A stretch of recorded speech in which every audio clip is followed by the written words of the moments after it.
Hey everyone, I'm HarvestBuildDestroy, and this is a channel about RTS games. Since my channel has started to pick up some steam, a number of people have posted comments requesting that I talk about this, that, or the other RTS game. You know, aside from Age of Empires 2 or StarCraft. I mention a lot of different games in passing, but never dive too deep into any of them. I've been wanting to do this sort of thing myself, and since some of you seem to want it anyway, I've been dabbling in RTS games that I either haven't played in a long time, or in some cases haven't played at all. In this video, I'm going to talk about Stronghold Crusader. Stronghold Crusader is a game I played at a friend's house when I was younger, but never actually owned myself until recently. It does what it does really well. It's considered a classic for a reason, but at the same time, I almost don't think of it as an RTS game. Sure, you build a base, gather resources, and fight your opponent, but to me it feels much more like SimCity or Roller Coaster Tycoon than Age of Empires or Warcraft.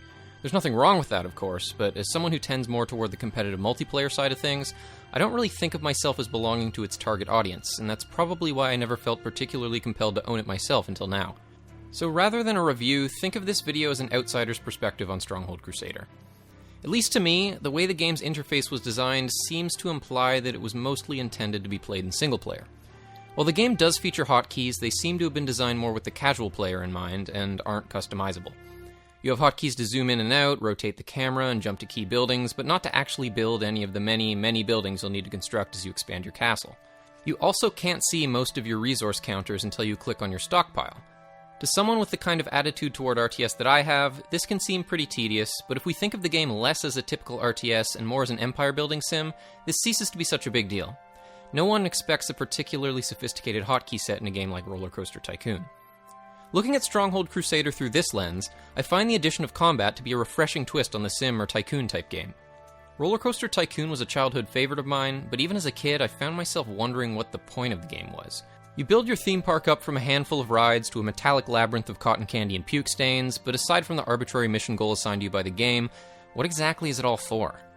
But in Stronghold Crusader, where you have to defend your castle after you build it, I just don't get the same feeling. There's nothing quite like an invading horde to distract one from unresolvable existential conflict. The addition of a clear goal gives the game a sense of purpose that I just don't get out of sim games, and the prospect of being attacked keeps me on my toes when I'm placing mining camps and organizing rations. So in spite of its arguably greater similarity to sim games than traditional RTS games, I find that Stronghold Crusader handles what is to me one of the most important concepts in RTS much better than just about any other RTS game released since: crisis management. I think this is one of the most important game dynamics that's been lost along the way as modern RTS games have continued to streamline resource gathering and base building mechanics, presumably in order to appeal to a larger, more casual audience. In older, more mechanically difficult traditional RTS games like Age of Empires 2 and StarCraft Brood War, you know, the games I normally talk about the most, recovering from an attack often involves significantly reorganizing your economy. In StarCraft, you might need to manually split your workers again in order to have them optimally mine minerals, which is generally done by drag-selecting your workers, right-clicking a mineral patch, shift-clicking between 1 and 3 workers in the portrait area below to deselect them, right-clicking another mineral patch, and so on until all of your workers are effectively split, and repeating the entire process again if you have more than a full control group of workers. In Age of Empires, you might end up having to manually retask your villagers to individual farms, or spread them efficiently around your wood line so as to minimize the amount that they'll bump into each other as they walk to and from the drop-off point. While more casual players may find this sort of thing daunting or even boring, the ability to manage little crises like this without losing sight of executing your strategy is a large part of what separates strong from weak players in traditional RTS games. And at least to me, successfully recovering from attacks and proceeding to impose your will on your opponent is one of the most satisfying parts of playing RTS games. One of the more interesting things about Stronghold Crusader to me is that it gives me a similar sort of feeling in moments of crisis when my stronghold is under attack, including the corresponding feeling of satisfaction upon recovering, without requiring the same mechanical proficiency to actually execute. You still have to rebuild your economy in Stronghold Crusader, but since you don't manually control your worker units, it's just a matter of placing economic buildings. As more of a competitive purist, I personally embrace the inherent difficulty in dealing with a crisis in a more traditional RTS game, but I understand why other players with a less hardcore attitude might not. If you're the sort of player who won't use hotkeys anyway, perhaps Stronghold Crusader gives you the opportunity to experience things that you'd need to reach a certain skill level to experience in more traditional RTS games. As I mentioned before, I think its target audience is pretty different. When I play Stronghold Crusader, I feel like I'm playing it for different reasons than I would play the types of RTS games that would normally capture my attention. More than anything, I just find myself wanting to discover how the game works. It's quite a bit more complex than even Age of Empires or Rise of Nations. You gather a pretty large number of different resources in Stronghold Crusader, but a decent number of them are just different ways of acquiring the most important resource in the game, which isn't gathered at all: popularity. You have a popularity score between 0 and 100, and your population will increase if it's above 50 and decrease if it's below. Food might seem to be one of the game's primary resources on the surface, but ultimately it just affects your popularity. You choose how much food to feed your citizens at your granary, which affects your popularity, and your food stockpile will drain accordingly. You can also boost your popularity by making ale and building taverns, or by building churches or other religious buildings.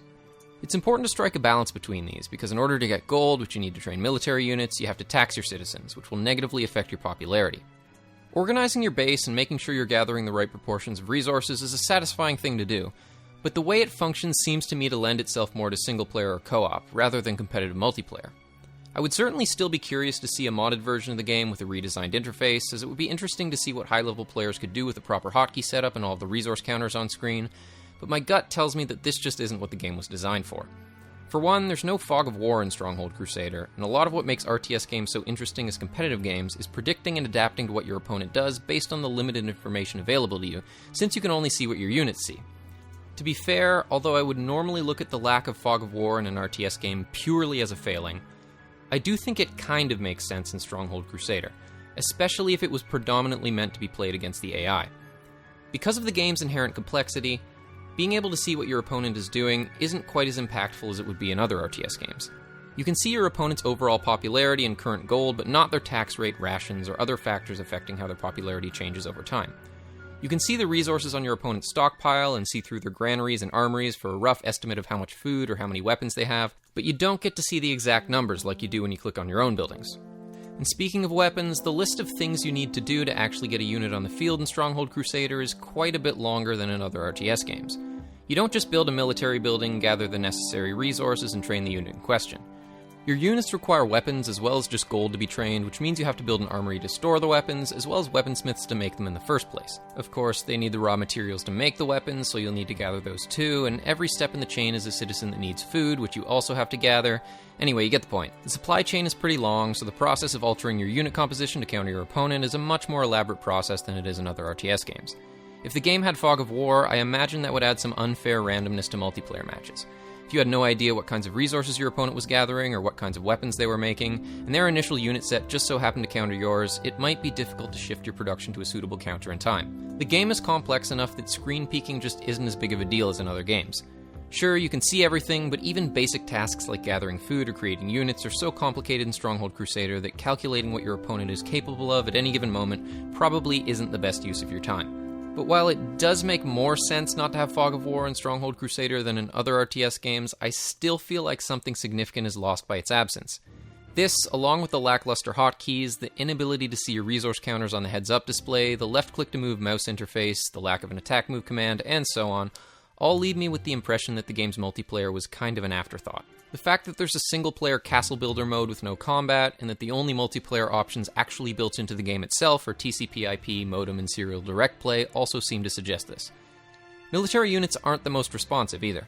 They don't micro particularly well, and the hitboxes are pretty small when you try to click on a unit to attack it. Now, admittedly, I haven't actually played Stronghold Crusader online myself, so this is just speculation on my part based on how the game seems to function. Because of its aforementioned limitations, I can't say I've felt much of a compulsion to hop online, despite having really enjoyed my time with the game. These gripes aside though, I do find it to possess the sort of ineffable charm that characterizes the greatest games ever made. It just feels right. It delivers on the strategic complexity front without feeling stressful and competitive like Age of Empires or pointless like Roller Coaster Tycoon.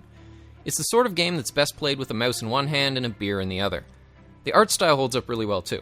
At least in my opinion, the game still looks great, for what it is, and the sound design and music are excellent. And despite the cartoony vibe of the graphics, laying siege to an enemy castle actually feels pretty authentic, insofar as an RTS game can.